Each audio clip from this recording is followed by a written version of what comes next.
বাসের জন্য যাত্রীদের ঢাকা-বরিশাল মহাসড়কের উপরেই দুর্ঘটনার ঝুঁকি নিয়ে রোদ বৃষ্টিতে অপেক্ষা করতে হয়, অথচ যাত্রীদের জন্য নির্মিত ছাউনিগুলোতে বসে আছেন দোকানদাররা। আবার কোনোটি এখন ময়লার ভাগাড়।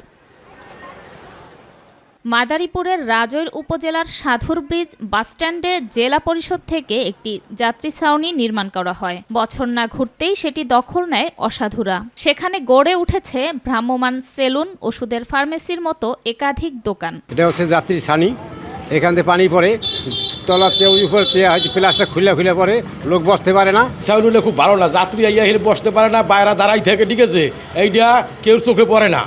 মানুষের গায়ের উপর পানি পড়ে, বৃষ্টিতে ভেজে যায়, উপরের থেকে পাথর চুনা খসে গায়ে পড়ে।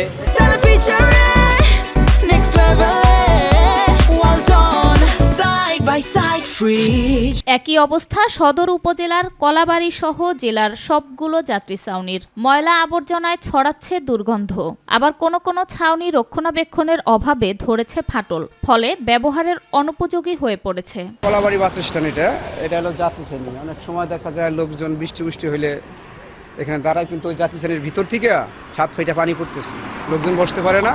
মানুষ দূর দূরান্ত থেকে আসবে এখানে বসার জন্য, এই জন্য যাত্রী ছাউনিটা বানানো হয়েছে।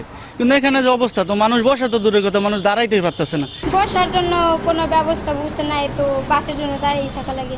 এমন পরিস্থিতিতে যাত্রী ছাউনিগুলো দখলমুক্ত করার পর সংস্কার করে পরিপূর্ণভাবে পুনরায় চালুর আশ্বাস কর্তৃপক্ষের। বেশ কিছু একটু ঝামেলাও, যে আমরাও যাচ্ছি, ছেড়ে দিচ্ছে, তারপর আমরা চলে আসছি, কিছুদিন পরে আবার নিচ্ছে। তো আমরা এই সংস্কার করার পরে, যেহেতু একটু সংস্কারও করা নাই, এই কারণে আমরা খুব জোরাজোরি করছি না। আমরা সংস্কার করার পরে এটা একটা ব্যবস্থা নিব যেন লোকজন ওখানে আসলে তাদের সেবাটা পায়। শবনম অবনী, মাই টিভি,